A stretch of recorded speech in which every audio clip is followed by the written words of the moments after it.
Hey guys, Kyle here. So, just before the show starts, I wanted to mention our Patreon. You can pay us $1 a month as a thank you, as a tip. You can pay $2 a month to get access to one of our bonus content shows, episodes 2 days early, and a secret Discord chat where all of our Patreon donors get to go and hang out and talk with us directly. Then there's a $5 tier that you can donate to get access to a whole bunch more content. We have multiple bonus episodes on there. So please check it out. Patreon.com/itgetsweird. We don't advertise, we don't make money. So check it out and throw some money if you think that would be cool. Thanks.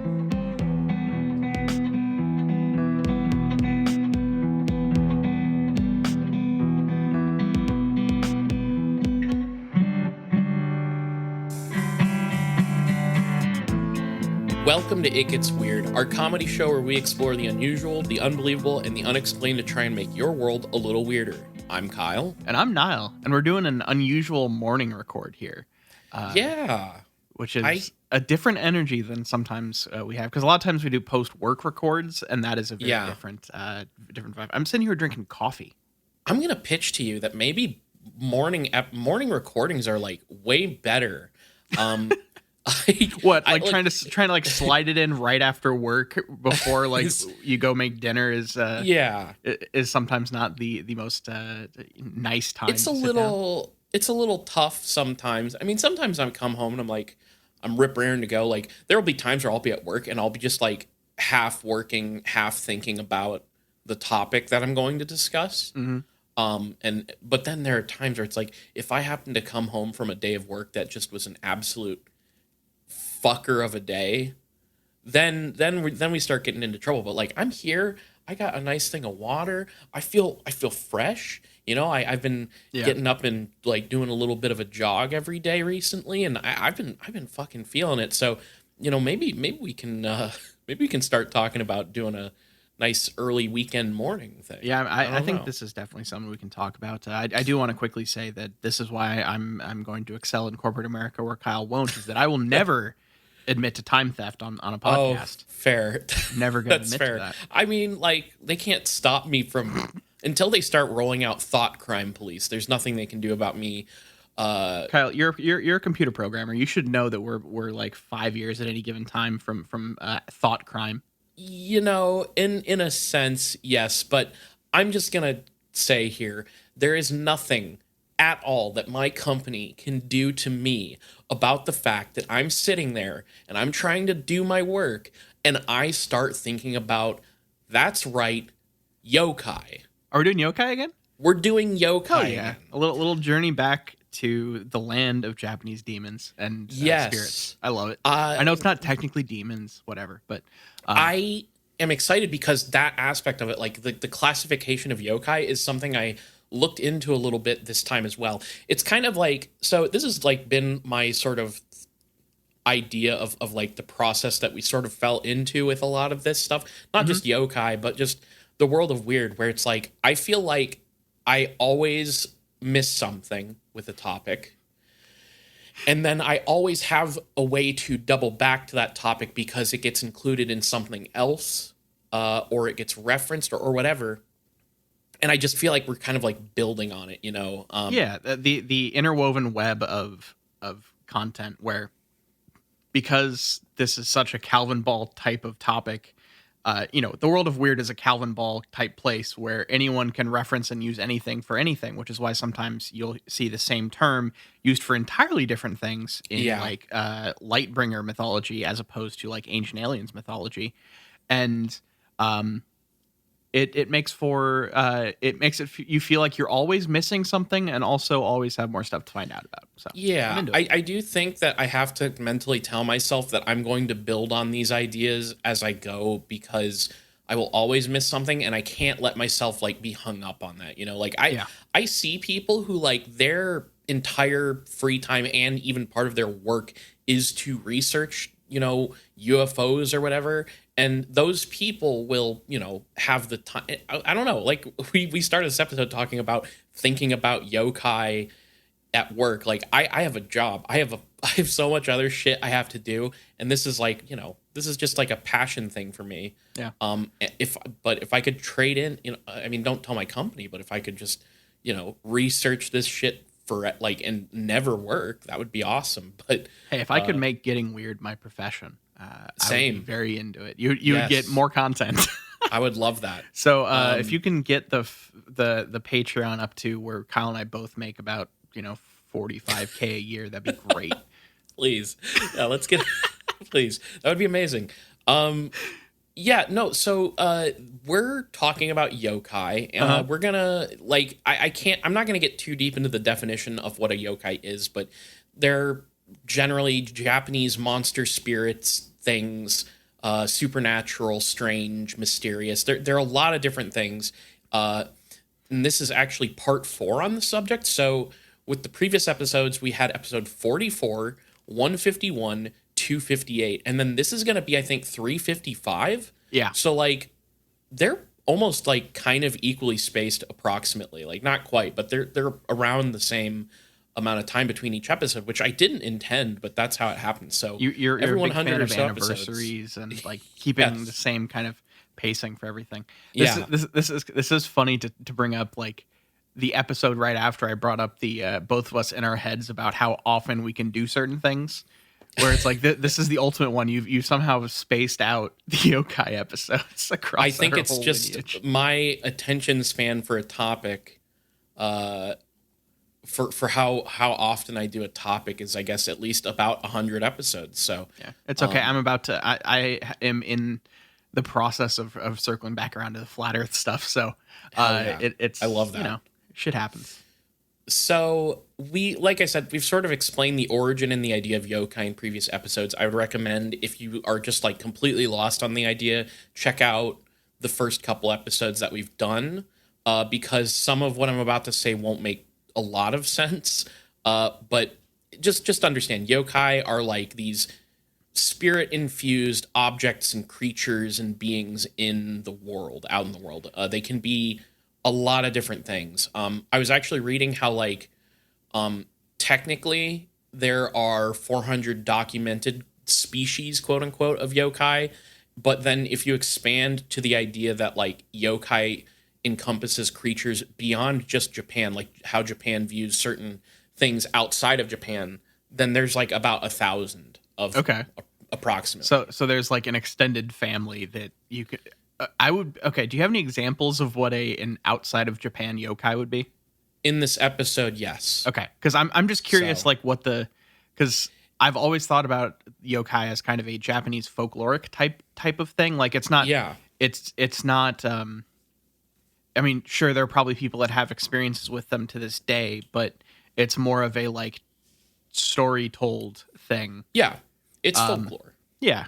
Okay. And So I that's mean, it's like, and so much of Japanese stuff is borrowed from, Korea and China. So like there's a lot, we'll get into it, but there's a lot of stuff that comes from China. But like there was, I think, we'll get into it. But they basically, like, it almost becomes incorporated into Japanese folklore when it's brought over, or read about. Like there's a lot of things where it seems to me that like they heard a story that came from somewhere else in the world that would fit under the banner of a yokai thing, right? Like, Okay. like, I mean, like, frankly, like, I think you could probably say that, like, the phenomenon of Bigfoot or Mothman in America would be considered by the Japanese to be yokai. I think you could probably say that. Okay. But they don't, like, it just, we'll get into it. But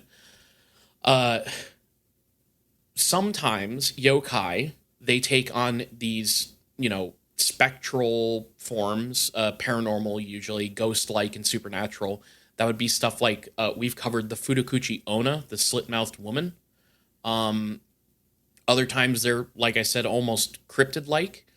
You could think of the kappa, the water-dwelling kappa with the like dish on its head. I love the kappa. Kappa's great. Turns out there's a couple different. They're What they're were you just gonna some say? really good little guys in the yokai fandom. Like I understand the appeal of like making a little collect 'em all video game out of it Yeah. because they're like it's fertile ground for video game designers here. Yeah, it's funny because like yokai, or sorry, kappa specifically, are so popular. They appear in so many things, in video games and stuff and manga or whatever. A lot of the times, what gets left out is the thing that I brought up an episode or two ago about how they steal your. I forget what it's called, but there's the little essence of your soul that's in your butthole that they Yeah. reach up and pull out of you. And it turns out there's like a couple different like kappa like creatures. Like there's one that's more like just like a monkey that I was looking at, but it's essentially just a kappa, but it's like got a monkey form. There's a lot of different stuff. But then and we can also say that yokai can be like strange or inexplicable events. We kind of got into the idea of a tengu, which is a Japanese creature. It's got a lot of lore to it, but like tengu can cause events. So like wind or stones that are tossed at a person by a tengu would be considered yokai. Okay. This is okay. This is starting. I didn't remember the whole like events. I didn't remember that the Tengu one. But this is starting to feel like when I was looking into cryptids and realizing that technically, an animal that is a different size or in a different place than you would normally expect it to be can be considered a cryptid, which is what led to like Yeah. phantom kangaroos and Phantom stuff like kangaroos, yeah. that. And it's just like, oh, so this is a broader definition than I had assumed, and I hadn't even considered this whole thing. Like, Yeah. Okay. Yokai is so like broad. Like obviously it gets very specific with the folklore that's attached to it. But like if for whatever reason you needed to, like I said, apply yokai in like American like phenomenon, I said Bigfoot and the Mothman, but like the Brown Mountain lights, the mysterious lights that nobody knows the source of, supposedly, that would be considered yokai. Interesting. Okay. So it's all essentially it's all under the banner of like strange, mysterious phenomenon of all kinds. Okay. So honestly, it's kind of like the term Fortean, like Fortean. Yeah. phenomenon Okay. In a way. I really do like. I need to look in. I want to do some stuff on like Fortean, the Fortean Society and stuff like that. I have a whole thing that I would really like to get into at one point about. I'm not going to remember the author's name, but I've been following this guy for a little while now, and he did a book on the Fortean influence of science fiction, which is like something I've considered yeah. reading for the Patreon and stuff. It just sounds really cool. But I can't remember that person's name, and I'm sorry. But if you look up the book, you'll probably find the guy. So if you want to get into the details of the origins of yokai, I recommend checking out the previous episodes on the subject. I get into a lot of mythology and stuff like that. But every time I read about this stuff, I tend to discover some new interesting things that we haven't covered yet. Okay. And one of my best English sources for yokai is a blog by a guy named Zach Davison. He specifically, his thing is that he does a lot of translation, but he very specifically translated a lot of Shigeru Mizuki's work, which was the manga artist behind Kintaro, I think is what it's just called in the United States, or Kintaro no Gegege or something like that in Japanese. Oh, the big like yellow fucking what is he? He's like a school teacher or some shit? Or am I thinking of a different thing? No, I'm thinking of Bobo Bobo Bo. Oh no, yeah, you're. Sorry. No. Sorry, the repeating syllables sometimes I get flipped in my understood. brain. I was No. like, oh man, I think I remember this from like the like 3 months you Scott and I played Shonen Jump Fighters Yeah, for the PlayStation. I remember. Yeah, But no, I'm fucking behind. This is a 1960s manga that is, I think he also gets referred to as Kintaro of the Graveyard. Okay. But it's a very popular manga series that has a lot of yokai stuff in it. Like, I think I've never read any of it myself, but I've seen a lot of illustrations from it, and it does seem like there is like a yokai, like maybe Kintaro I don't know. Maybe even like Okay, Kyle. Right now, I want you. Let me look this up. I want you to guess Yeah. the plot of Kentaro. oh shit. Can you? I mean, is can it that you? he's like Can you be the manga whisperer? oh geez. I just kind of imagine that he's encountering different yokai and like learning about them. That's kind of like the impression that I got from just uh seeing some illustrations and a couple panels. But I really genuinely don't know the plot. Like, is he trying to catch them? He's a child of superhuman strength who was raised by the mountain witch on Mount Ashigara.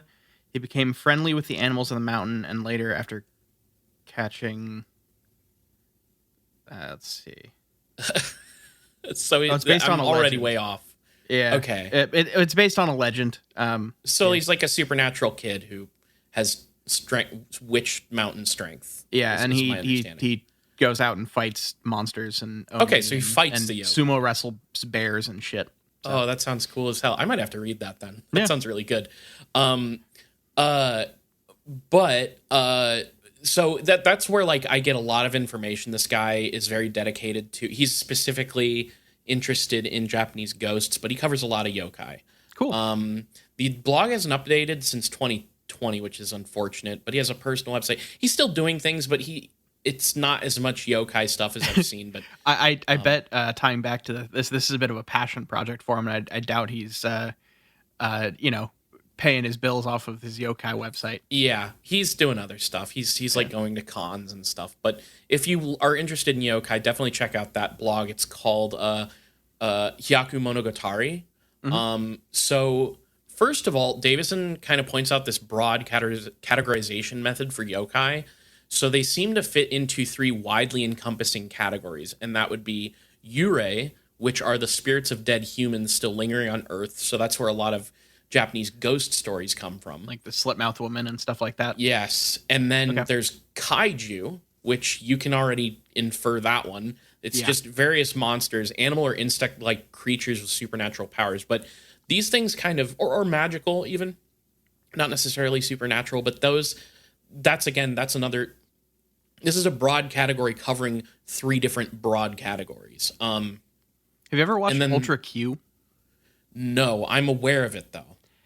That show kind of I would like to watch that. I would like to watch it. I have a what lot if the Twilight Zone was kaiju? Is like an episodic thing. It's really fun. It sounds amazing. I'm familiar with it. I just haven't watched it yet. There's a lot of stuff. I actually just picked up the There is the War of the Yokai movie. And I just picked that up recently, so maybe I can watch that for a part 5 down the road at some point. I still own that. I haven't watched it yet. That The wrestling one? yokai movie with Minoru Suzuki and Kota Ibushi. Yeah. The idea of Minoru Suzuki beating a cryptid's ass or a yokai's ass is incredibly appealing. So I would be down to watch that with you sometime. But this final category of yokai are known as henge, which would be like shapeshifters, or more generally anything that is able to change from one shape to another. And then, did I say 3 categories? There's 4. I'm sorry. There's one final category, which is choshizen, which would be mysterious and or supernatural phenomena. Okay, so that encompasses your like stones tossed and like... Yeah. The other one that got grouped into that I'm not sure I understand quite why, I guess because maybe the entity behind it is sort of ill-defined. But do you remember the thing that lurks in school toilets that like asks you the color of the toilet paper? Yeah, I do. And it like disembowels you if you answer incorrectly? That's considered choshizen. Okay. But like it's called Akamanto, I think, and it's like the red cloaked guy. But it like lives in the toilet, and I don't think you typically like see it when you encounter it. So maybe they just look at it as a force since you don't get to perceive maybe, it. And maybe. Okay. Yeah. All right. I'll take that. So I also found that while I covered the mythological origin story for yokai, I didn't get at like, there's like an idea that you could really, I mean, it's like a philosophical underpinning of yokai that informs why they are the way that they are that I didn't realize at all. And it's very interesting. Okay. So here's a very concise explanation of these like more philosophical spiritual origin of yokai. So historically, Japanese Shintoism has been intermingling with and been influenced by Chinese spiritual, philosophical, and ritual practices and beliefs for like so long that it's like fully incorporated. Like there's so much stuff from Chinese philosophy in there. So insofar as this concerns yokai, the concept of yin and yang made its way to Japan through the borrowing of the Chinese legal systems during the late 7th and early 8th centuries. And yin and yang, I'm not going to be able to cover this in its entirety because it is a very, I was kind of went down a rabbit hole reading about it, and it's very interesting. It's a very interesting concept, you know, not exactly the way that like idiots who get tattoos of yin and yang. Well, kind of. No, So, I know that it's much more complicated than that. It's just you know, the way that things get dumbed down for American audiences. It's funny. not. It's like, you know, it's not the same meaning as the guy who has the fucking the American who has the yin and yang tattoo would like probably give you. Yeah. But the very simple version of yin and yang, I'm not too qualified to talk about it. But what's important is like this application, the idea that yin and yang is this concept of two diametrically opposed but nonetheless interconnected forces or ideas that comprise a whole. In its application to Shintoism, there is this idea that these two so-called faces of yin and yang, as it were, can change based on energy. I don't have a good definition of what exactly is meant by energy, but I'm getting kind of a bit of a natural, like, I don't really know what they mean by energy necessarily, like, but it'll maybe clarify as we kind of describe it here, because what's the most important thing here is that yin and yang was applied to Shinto beliefs, and it influenced this conception of kami and yokai. So Okay. they're similar things in that both of them incorporate a lot of different concepts and phenomena. It's like hard to define it as one thing. The short version is that kami is a word for deity, divinity, or spirit, somewhere in that realm. And it can describe a lot of things, but importantly for yokai, it can be applied to anything that is worshipped. So when these like Taoist ideas were applied to the idea of kami in Shintoism, they were conceptualized as having the dualism of yin and yang. So kami have these peaceful or positive aspects called nigi, as well as negative and harmful aspects called arami. So kami, the worshipped deities or objects, could become yokai if they were not properly respected or celebrated. Oh, okay. And what this means is that yokai are unworshipped kami, and kami are worshipped yokai in a way. So the deity or object status is dependent on its veneration. Interesting. Okay. This is a very old conception of yokai because, like, nowadays, like, it's like basically there's a lot more to these ideas that I could get into, but I'm not trying to get lost in like Shinto cosmology and philosophy. I mean, why not? I mean, I think that sounds like a good night for you. You know, I'll do it for myself. I'm saying on the podcast. I find it interesting. But it's like this very like, it's not the same way now. Like yokai are sort of a little bit more detached from this like sort of spiritual, religious concept, and it's transformed more into a folklore thing. Is kind of how I look at it. So okay. Yeah. So in a translation, here's where I bring him up. In a translation of some of the historical text, because mangaka Shigeru Mizuki, he has written about yokai and collected like illustrations of them and stuff like that. Again, this is the guy behind Kitaro. We get this explanation of how human emotions and events can influence the formation of yokai. So in his book, Yokai Daihyaka, which is essentially big encyclopedia of yokai, we get 5 things that yokai can be birthed from, including all the stuff that I've mentioned in previous episodes. So that would be the violence of natural disasters such as floods, earthquakes, windstorms, or volcanic eruptions, the fear of dying accompanying disease and dire poverty, the fear of animals, especially the terror humans feel at the prospect of being eaten by a beast. They can be birthed from plants with lifespans that outstrip humans, like cedar and pine trees. And it was thought that these trees would live forever. And there was a desire of humans to believe in something that had power over death and was indestructible. So that can be birthed from like these plants that can live forever. And then they can also be birthed from human belief in superstitions and stories or the teachings of religions.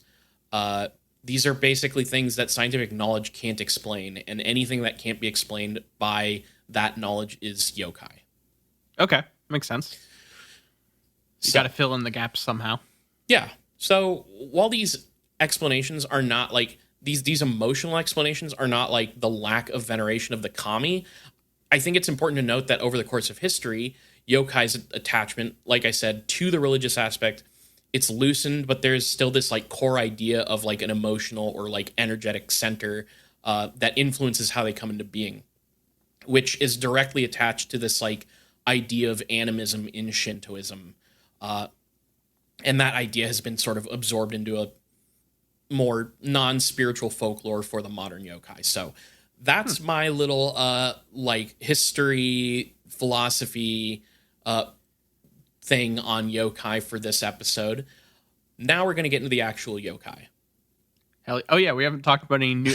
Like we've talked about some yokai, but it's all ones we've covered before. I'm curious what you've got for me this time. Well, and I just found this. I had never read that whole thing about yin and yang influencing the idea of kami and yokai before, and I thought it was so fucking cool that I had to include it. No, I like because the thing that separates yokai from other cryptids or whatever designations you want to use in other places is stuff like that, where it's the stuff behind it that led to their creation. Because like you can look at, because like if you look at the difference between that and like fearsome critters, it is entirely this like cultural difference that if you just skip the the hide behind it could be a yokai if it weren't for the actual like cultural background that makes a yokai what it is. Yeah, it's interesting because what's occurring to me now is like so much of like the fearsome critters folklore and a lot of cryptid folklore in North America is so like attached to the idea that like, well, nature is like this thing that's out there for us, and then with the influence of like Shintoism, it's more that animism, like more interconnectivity, I guess you could say, because like so much of yokai is directly connected to the actions or like emotional or mental state of humans. Like they're connected to all of it. So whereas we're out here like, oh fuck, there's some like weird creature out there in nature, So yeah, it's interesting that but they're like very similar like ideas of like these folkloric creatures that are fun to read about and have a storied history. So yeah. So our first yokai is a spooky dude called Supon no Yurei. Now, from our new categorization of yokai, you probably recognize that Yurei is a kind of ghost. So sure I do. Yep. I have two legendary tales about the Supon no Yurei to share with you.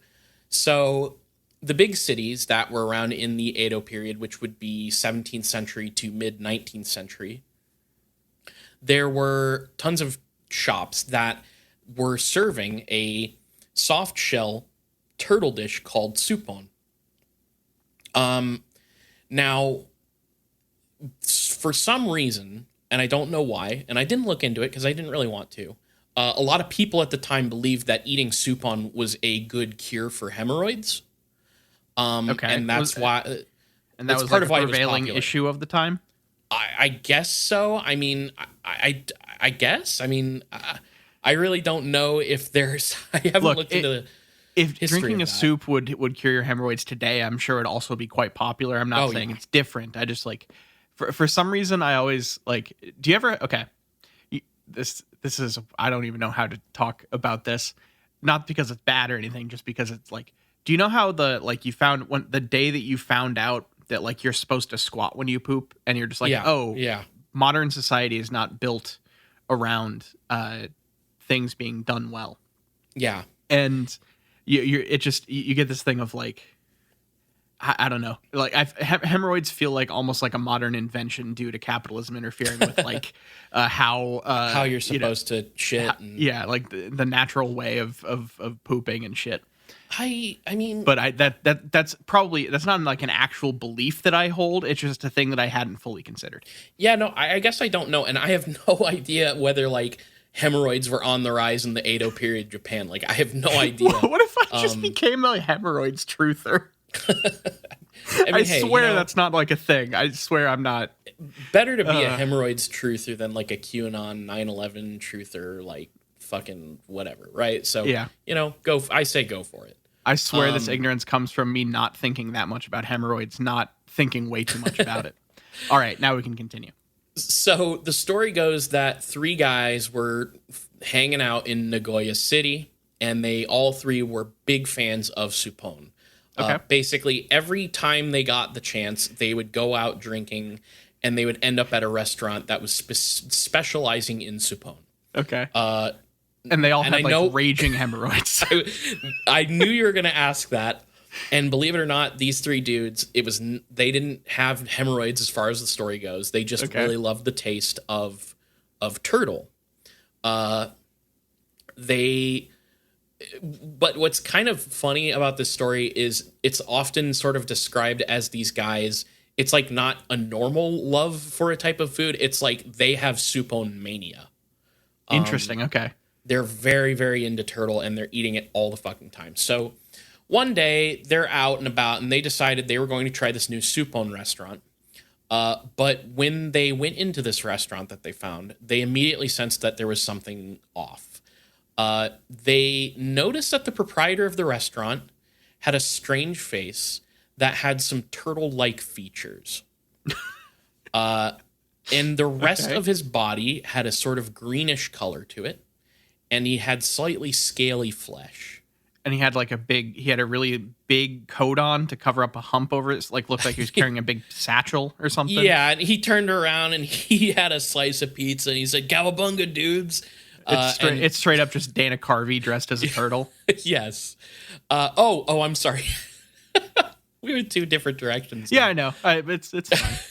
Yeah, this is the fact that Dana Carvey was in that suit on 9/11, and the energy of that moment created a Dana Carvey turtle tulpa who serves turtle soup in Japan to this day. Man, do you know how sad I was the day I learned that story is kind of apocryphal and not actually true? I thought there was something recent about where they talked with somebody involved on that movie who like more or less confirmed it. Like, oh, really? Recently. Because maybe it's gone back and forth, because I feel there was like a couple of years ago, there was something that was like, that we checked the production schedules or whatever the fuck. But it turns out. Yeah. I don't know. I mean, hey, who knows? Restore my faith in humanity. Let that scene actually be shot on the day of 9/11. 9/11 Dana Carvey turtle costume folklore is the best. Like, that's folklore for the modern age. Okay. Like that. I'm okay with not knowing whether or not that's 100% true. I choose to believe. Yeah, my yokai is of whether or not Mark Wahlberg would have been on that plane. Jeez. So they're looking at this guy who's weird, but serving their favorite Supone soup. And they didn't realize how weird the guy was necessarily. That was until he rose up on impossibly long legs and became unnaturally tall. And that's when they realized that they were dealing with Supone Yurei, a turtle ghost. Do turtles have really long legs? No, but we're going to get into what that is. Oh, okay. So, I'll sit back and just listen. you wait.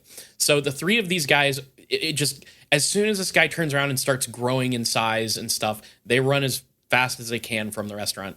And when they get back to their house, they decide to just hide under their blankets and just shivered in fright for 2 or 3 days. And then, and they, once they emerged, they decided they were never going to eat Supone again. Wow. So, and if this were a Twilight Zone episode, one of them then would find out they have hemorrhoids. Right after vowing to never eat the soup again. I present to you a turtle soup that can cure hemorrhoids. a man with perfect ass health. All of this behind The spooky Twilight door? Zone. Oh. The spooky door. I almost said the spooky door, and then I realized It was a 50-50 shot, you know? Like, are you going to go for... I don't know if that's as ubiquitous for other people, but I have a very specific memory of my grandfather very confusedly buying my brother and I the first season of Futurama on DVD because he just didn't really understand why you would want a TV show on DVD. And in the old Target, Kyle. This was before the Target moved. I remember and this was is where like the Rural King is now. Yeah, isn't that when the Target was like also next to the movie theater they saw Pokemon the first movie in? I'm pretty sure. And oh my god, yeah. And we used to be across. We would every Sunday we'd go to the McDonald's across the street for breakfast before church, and we had like a running bit about how long Men in Black was in the movie theater. That was like a recurring thing because we loved the movie. We had seen it already like twice. But it just was that it was literally, I think, in theaters for like 8 months. It was fucking ridiculous. That is a very, I can picture your family doing that bit very, very easily.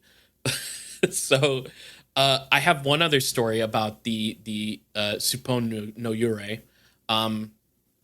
This is another one that's a bit more tragic.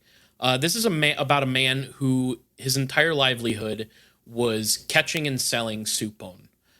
So apparently, this guy did it enough that the long-lasting grudge of all of the dead Suppon that he had sold manifested as something called a taka nudo, which roughly translates to tall priest.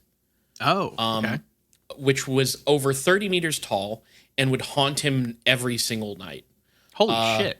So every night there was this giant turtle man that was haunting his house, but it didn't end there. He was apparently he sold so much Suppon and killed so many turtles. His own child, when he was born disfigured and looked like a soft shell turtle. The child had hair that was longer than its body and webbed fingers and toes. His eyes were large, round, and sharp, and his lips were long and pointed. And because of the shape of his mouth, he could not actually eat regular food, and so his parents had to feed him worms.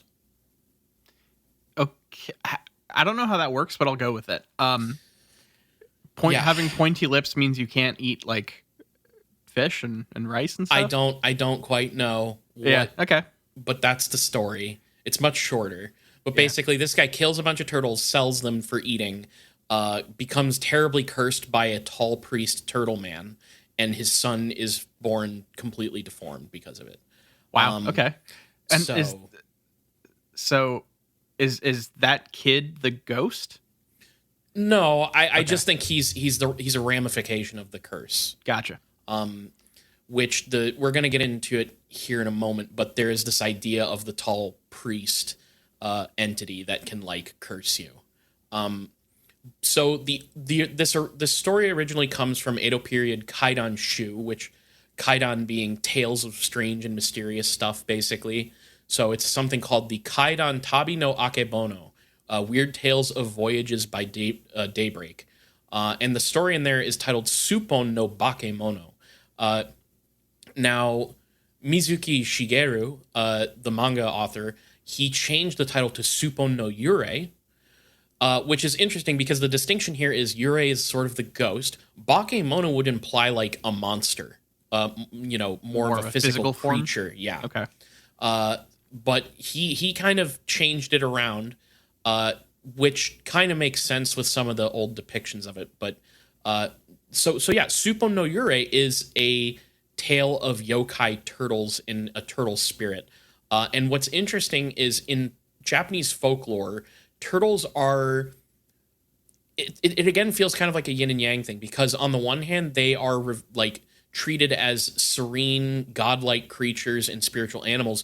But on the other hand, they are like vicious revengers. They have this ability that comes up in a lot of writing on turtles and turtle cryptids or yokai, Jesus. where they will, like, if they can bite onto you and hang on almost indefinitely. And that apparently is what kind of gave them the reputation of, like, their vindictiveness. So, Okay. All these stories of turtles will call out to their nature as being shunen bukai, which means like tenacious, spiteful, or vindictive. Now the tale of the like stretching out man running the Supon restaurant. It is a variation, like I said, of Taken Yudo, or tall priest legends, which are similar to a type of legend called Nope Rabo, which is actually where we get the idea of Shirime, the eyeball butt guy. Okay. Which this is an idea of an encounter like that appears ordinary at first, but suddenly turns really alarming and extraordinary when something that you thought was human just out of nowhere begins to exhibit supernatural characteristics. So, You mean like one of the spookiest things that can happen? yes, it's a very spooky idea. I mean, the idea of you know what I thought about when I was reading this was the super tall man that walks up behind the people in It Follows, which is still like a thing that gives me chills when I see it. It's so creepy to me. But like with the Shirime, it was like, oh, it doesn't have a face, but it turns around and also it shows you its eye butthole. Right. So with the Taken Yudo of the Supon no Yurei, it is the fact that it stretches to this inhuman size. And Supon no Yurei, is kind of ambiguous on how the turtles ended up manifesting as these like semi-human entities. Like we don't know if these are, in some stories they're almost like the ghosts of dead turtles, or are they shape-shifting turtles that are like, or turtle entities that are out to protect other turtles. It's kind of unclear. You can kind of go either way. But that's, I think, what that is. Davison points out that that's maybe why Mizuki tries to like change it to Supon no Yurei from Supe no Bakemono to imply the spirit of a dead turtle. Okay. And then Davison himself says that based on his research into Japanese folklore, he personally thinks that it's about a long-lived turtle who transformed into yokai and gained supernatural powers. So that's his personal take on it.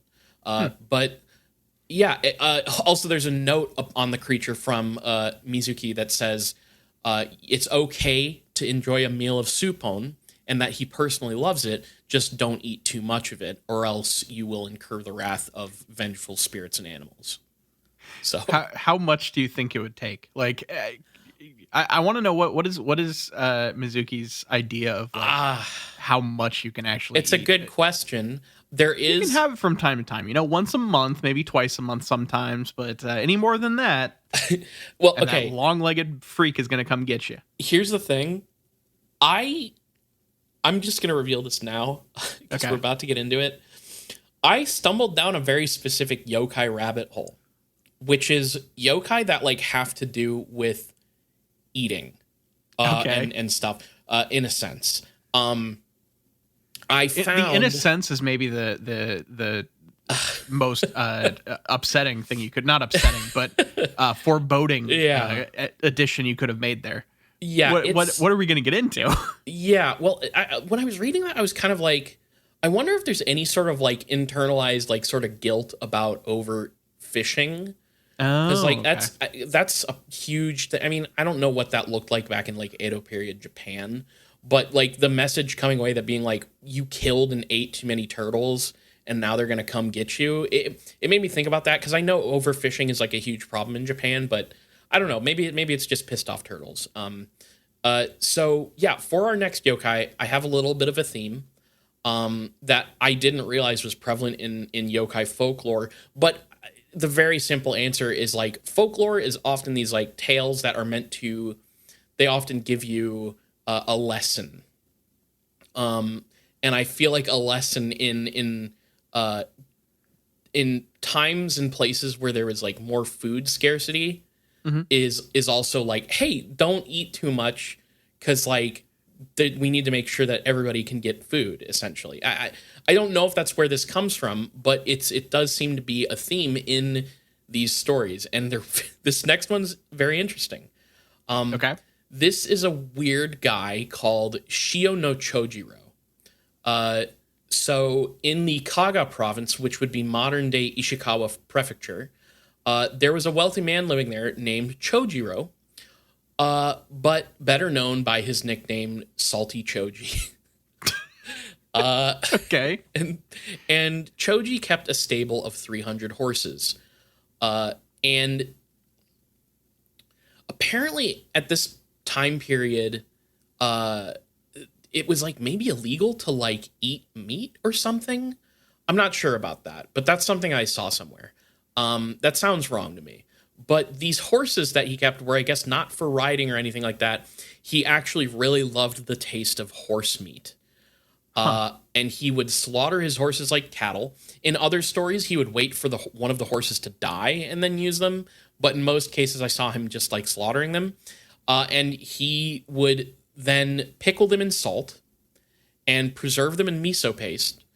And then every single night, he would have a pile of these salty horse meat dishes and just devour them. So this guy is just like nightly, like housing a bunch of horse jerky. Yes. Okay. That's his whole thing.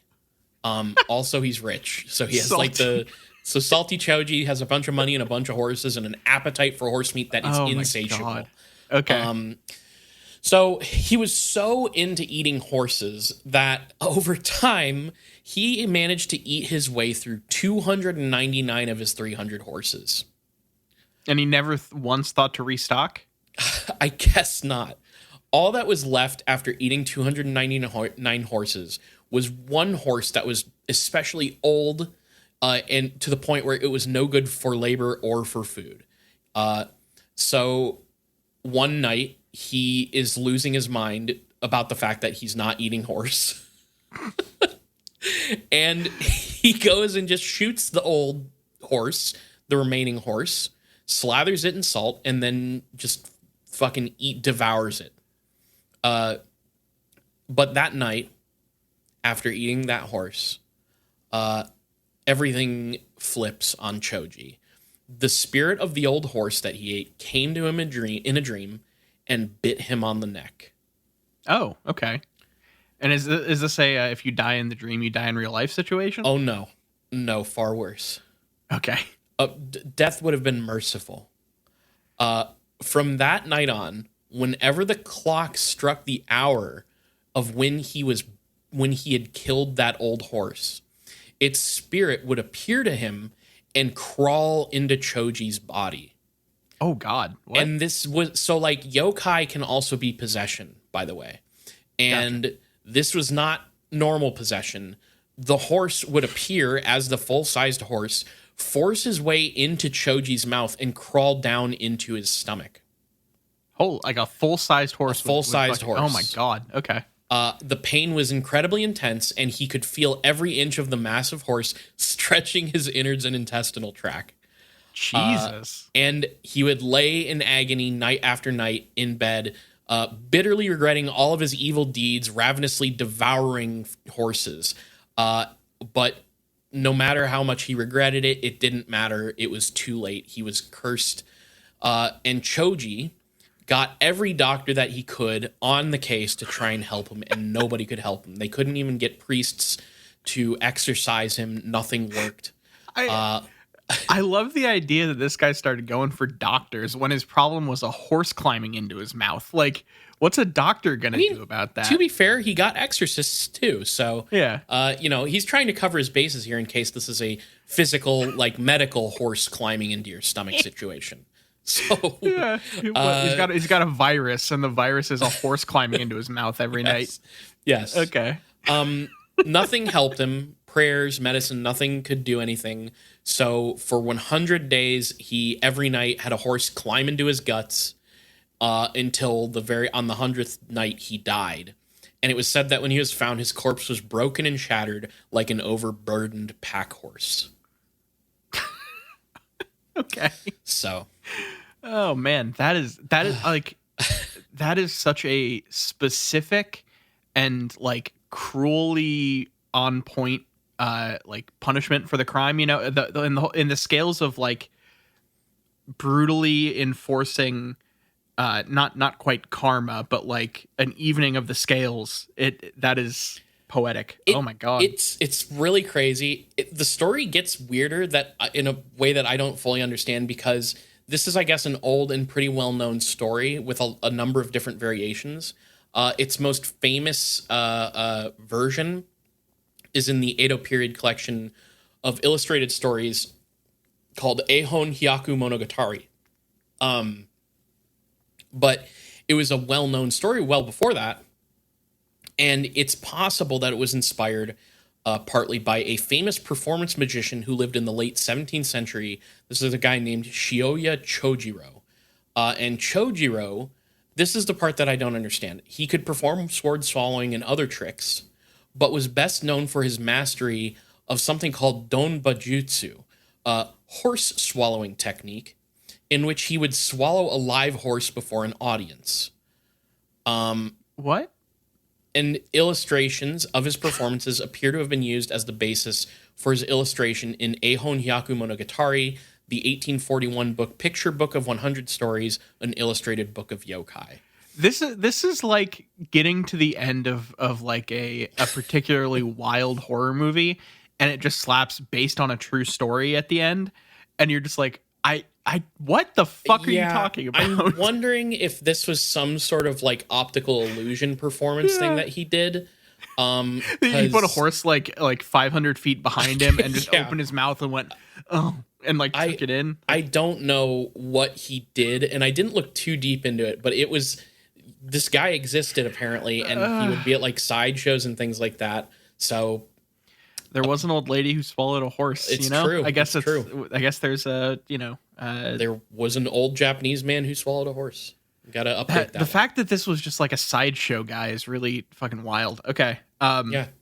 I'm just imagining that guy in the movie. Have you ever seen the movie Freaks? Yes, a million years The circus, ago. Yeah. like black and white circus movie. Really, really fucking good movie.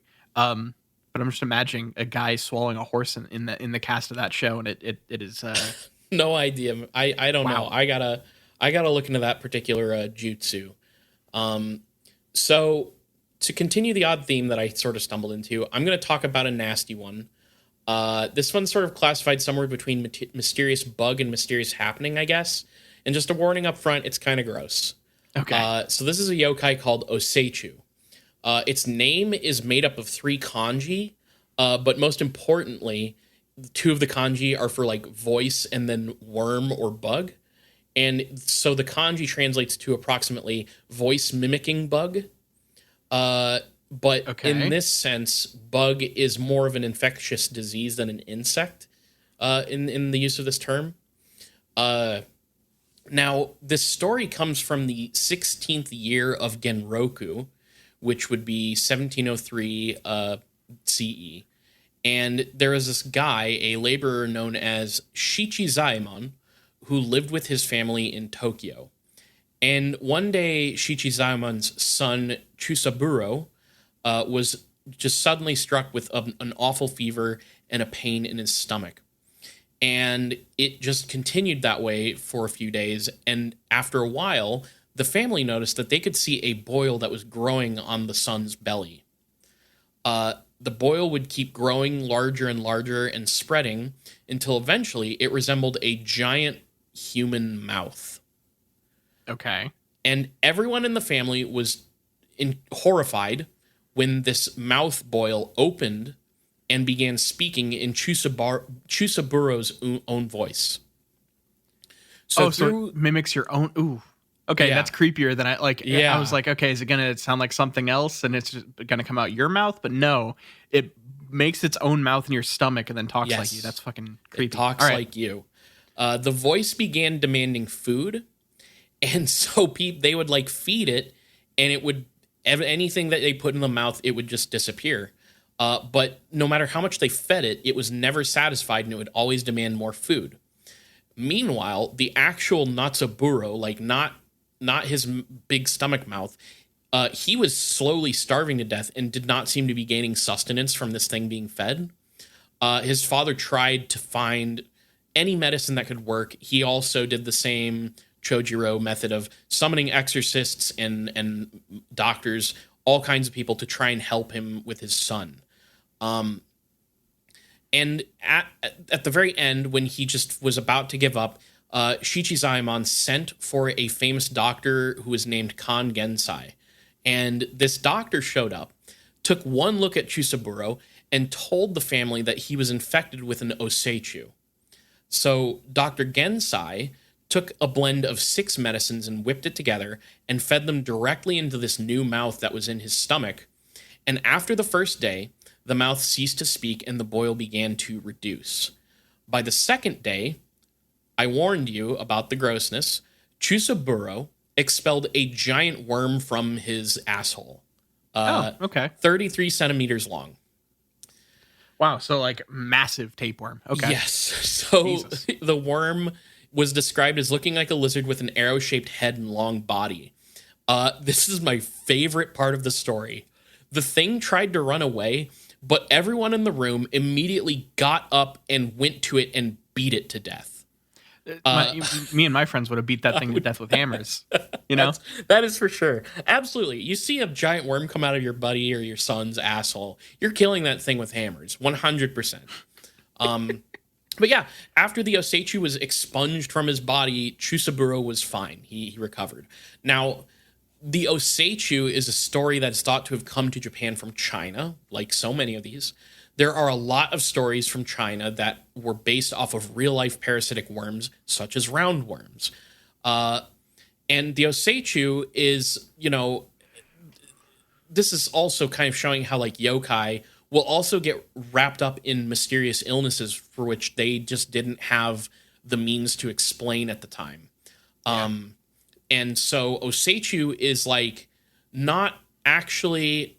They're classified weird. So, like, it's considered a kaichu, mysterious bug, but also a kibyo, strange illness. So yeah, that is oh, sorry, no, I have a couple things here about where the story of the Oseichu came from. It's from 3 different Edo period collections.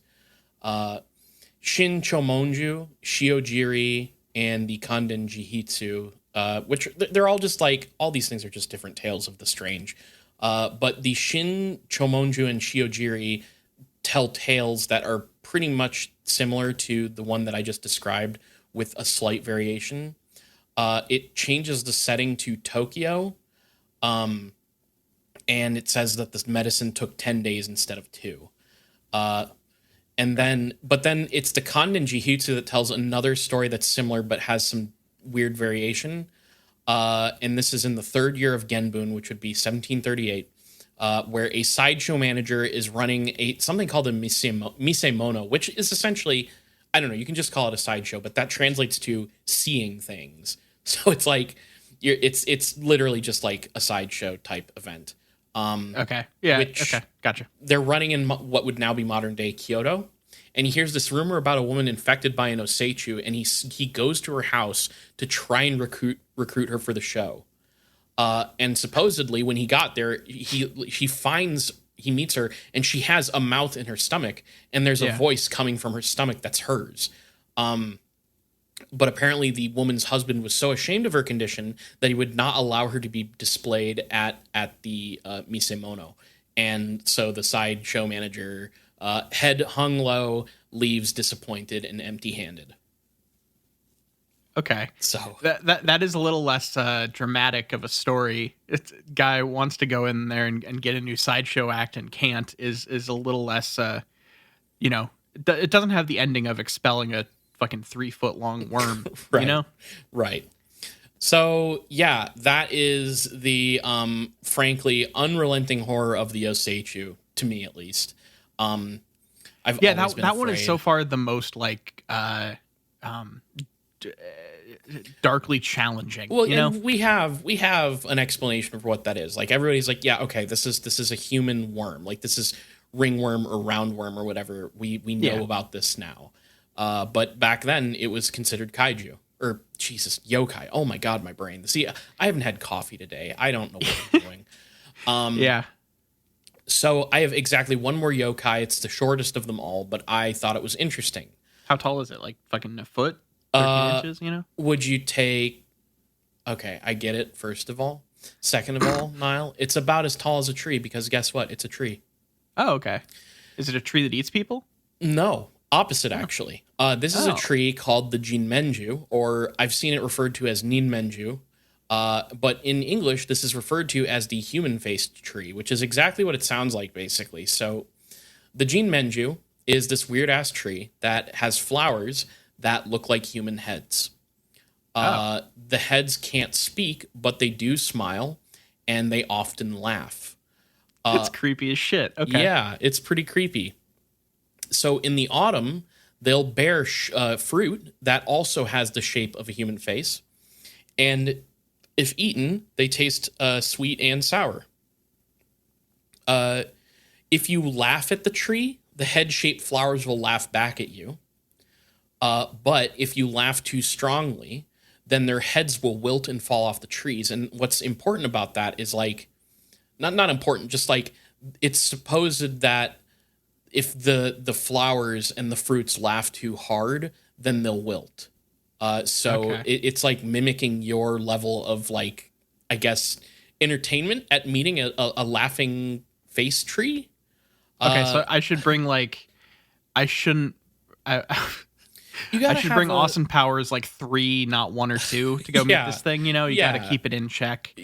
You got to have a little bit more of a subdued, jovial sort of thing going on. Watch like Frasier around this thing. Something that gives a nice, little bit more like chuckle. Instead of a full blown like losing your shit. Exactly. You know? The only problem with watching Frasier around it though is the canned laughter of the audience will probably kill this thing instantly, right? So this is the tree that could never witness a sitcom. So supposedly in the Edo period, the Hyaka Jiten Encyclopedia Wakan Sansai Zue, which is a collection of pictures of heaven, earth, and man from China and Japan. The Jinmenju are found in the south, and the fruit of the tree is actually referred to as the Jinmenshi, which I guess translates approximately to human-faced child. In the fall, they ripen, like I said, and if you eat the fruit, they'll taste sweet and sour. And it's believed that the seed also has a human face, eyes, ears, nose, and mouth. And it's possible that the reason that we don't see this tree anymore is that they were all eaten out of existence. Okay. I mean, I guess if the fruit... there's a certain appeal to the oddity of the fruit that it's like, oh, you're eating like a little human face, but it has the texture of a fucking ripe pear. So I could see that kind of getting eaten out of existence. Yeah, but it's the novelty of it is so rich and that just is a good fruit that like people just flocked to it and ate it.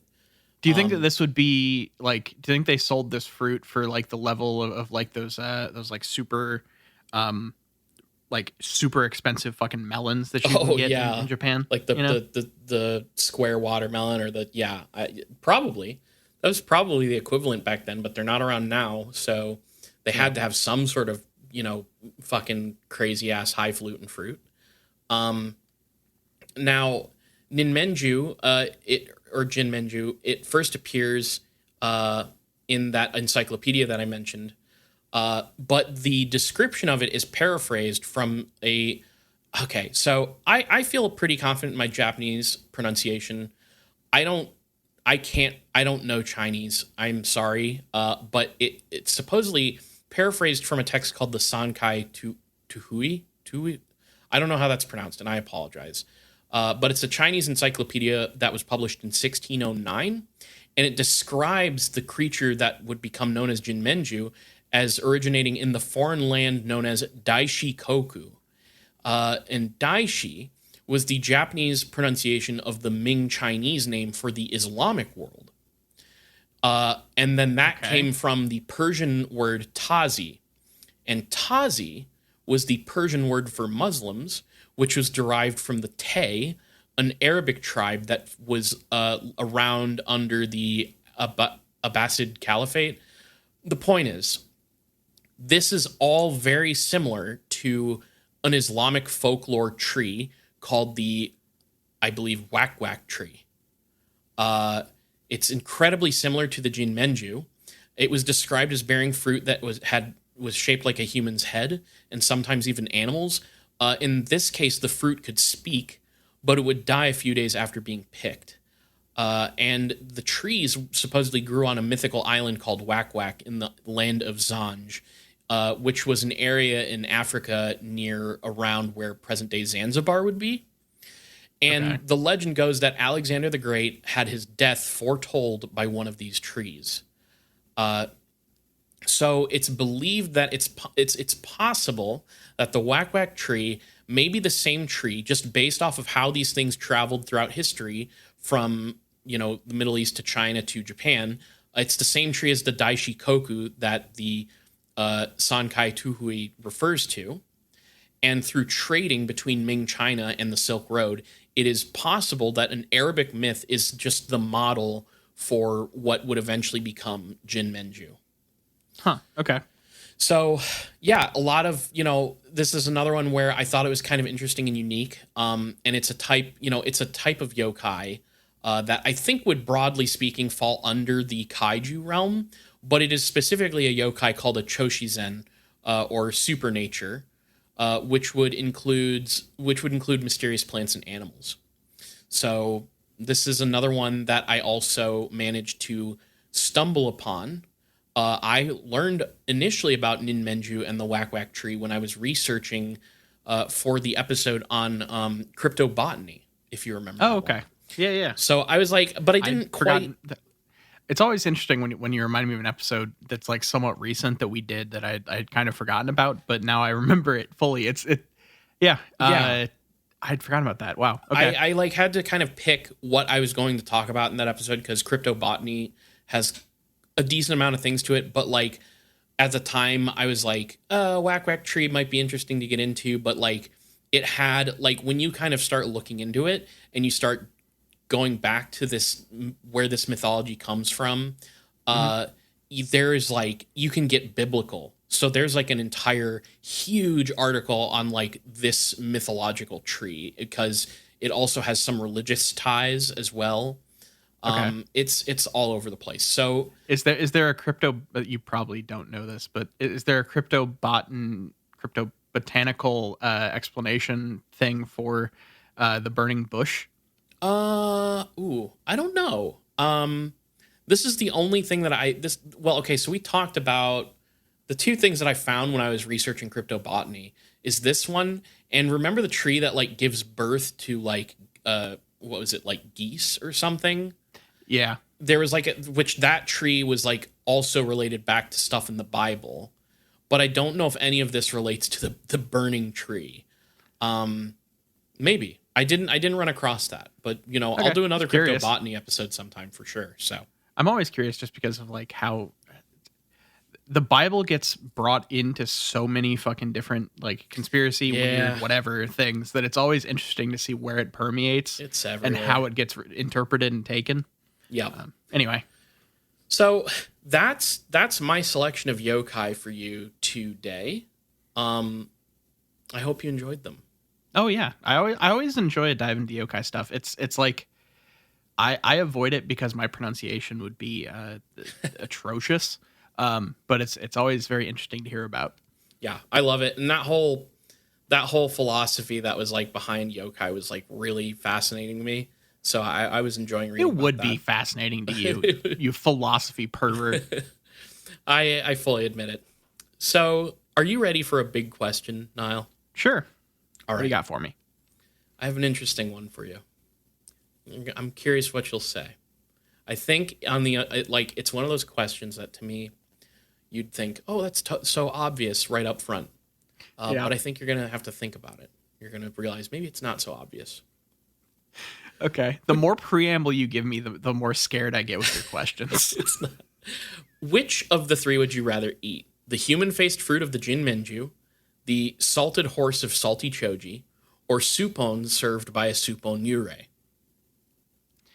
If I eat the soup on Yurei soup given to me, or the soup on soup by the Supinure, does that break the threshold of me getting cursed? I want you to think about the rules that I laid out in this episode. Okay, because so I think, yeah. I would say that the salted horse, I don't think any of these inherently curse you. Because if you're just trying the salted horse of Salty Choji one time, that's not the 299 horses that motherfucker had to eat to become horse cursed. And I have you not can eat soup. I have not, done the cardinal sin of eating a fleet of horses. A legion. Okay. You can God damn, you that's can so eat many horses, but it's being served to you by a supinure. Look, I get that we've been through this, but I'm fully realizing the ramification of eating probably 200 tons of horse meat, because like a horse weighs like a fucking 1,000 pounds. Like, yeah, those, I don't know how much they weigh. They weigh a lot of fucking. That's a lot. They weigh a lot.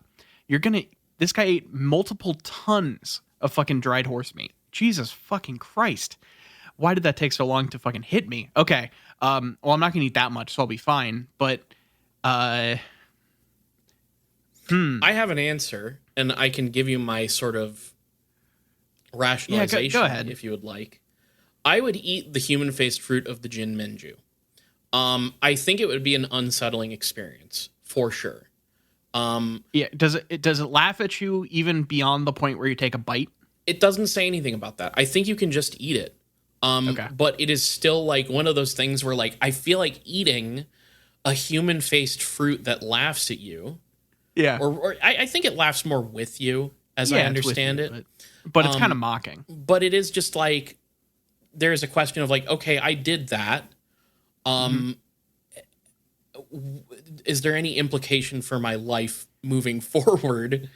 Yeah. And that's scary, but at the same time, they ate this shit into extinction because apparently it was good. So it's got to be delicious, even if unsettling. So a delicious, unsettling experience sounds better to me than one salted horse from a wealthy asshole, which, like, I guess out of between horse and turtle, I'd actually be more likely to eat horse because on the third option, first of all, I would want to stay in the good graces of the soup on Yurei. I don't think eating one dish of turtle soup will piss them off completely, but them watching you do it would be, or serving it to you would be like kind of freaky, like make you wonder if like maybe down the line they like, decide actually fuck that guy. But on top of that, turtles are like probably in my top 5 favorite animals of all time. And I find them incredibly cute. So the idea of eating one sickens me. Even, and I know it's still a thing. Like you can still get supon in Japan. Like it's a thing. I mean, in fucking that one movie. Why can't I think of the name? It's because I haven't had coffee. The spaghetti western about ramen. Tampopo. They fucking, the first time I watched that, I love that movie, but the first time I watched that, they do kill a turtle on screen, like, and it freaked me out badly. And I don't know, I do really love turtles. So that's my idea. So I have one question for you on your answer there. Sure. So you have this head-shaped fruit in your hand and you're going to start eating it. What's your first bite? That's a really good question. I'm thinking probably oh god. You start with like the nose? Yeah, maybe we bite the back nose of the head? off. Yeah, maybe you bite the nose off. I think the nose has to go first. But then like it will still be laughing and like it'll have a more nasally laugh, so maybe you bite the mouth off first.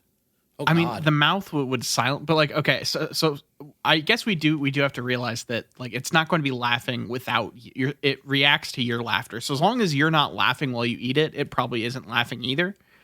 But or maybe it will just start laughing. What were you gonna say? I was going to say, like, just, maybe you would just unintentionally start laughing at the absurdity of the situation, and that would start a kind of a whole, like, cyclical effect. Well, I was going to say that I have in the past, in the rapturous event of partaking of delicious fruit, begun laughing at the sort of deliciousness of it all. You would, not to bring it up again from last episode, but it's like you would do the, like, Germa Big Mac laugh, where you take a bite and go, Yes. Yeah. Yes. Oh my God. Yeah. It's Oh fuck. Yeah, look up that Google Germa eating a burger on YouTube. And that's or not. that's Sorry, what it's I'll not be a Big Mac. It's a fucking Whopper. He's eating. He's eating a fucked up. Whopper. It's a BK. So that's what I would be doing to that fruit. If the thing I was eating started laughing, I probably would laugh too, just because of how fucking awkward that situation is. Okay, so it is. This is tough because I think like the idea of eating the head-shaped fruit is mentally challenging to me. Yeah, it definitely to the is. point where I think like I like the flavor of miso decently well by its like as like a flavoring ingredient. And jerky, I know like people make horse jerky. Like, Horse is also just like a not uncommon food in Japan. Yeah. So I think like if I were just gonna have a little bit of it, I might go the horse jerky route just because no ramifications. Yeah, there's. I would just like the worst thing that would happen is I ate some kind of weird jerky, and it was served to you by Salty Choji, who's a real loser. Let's be real. Yeah, the man, the myth, the legend. They don't call him Salty for nothing. Yeah, the guy that fucking ate like enough horse weight to fucking destroy a bridge. Like, Jesus Christ. So I know this is like a legend here. We're dealing in exaggerated figures and everything, but the idea of eating 299 horses, is, 300 is fucking nuts. That is. So when I was talking about the rules that these stories play by, the implication was that you can only eat 298 more pieces of different horse over your lifespan. Before triggering the horse curse. And you have to eat yokai. the entirety of those fucking horses. Like you have to get I wouldn't even I'll just say this right now. Barring a massive shift in my diet, I'm not even going to consume the amount of one horse in my lifetime as far as I'm aware. How do we know that when the water wars come, the most readily available food source won't be horses? Look, we can't predict that. I said barring a massive shift in my diet, right, which that would fair. precipitate. So like, but fair. if I stay on the current path that I'm on, I don't think I'm going to eat even one amount of horse in my life. So I'll risk that one.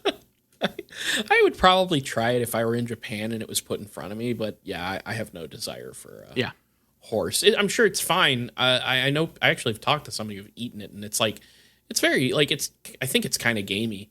Yeah, probably because the horses are strong as shit. Like it's gonna be very lean meat. It's true. Yeah. So I don't know. I think. Do you want to take care of some business? Yeah, I think that about wraps us up. All right. So if you want to follow us online, you can follow us on Twitter at IGW Podcast.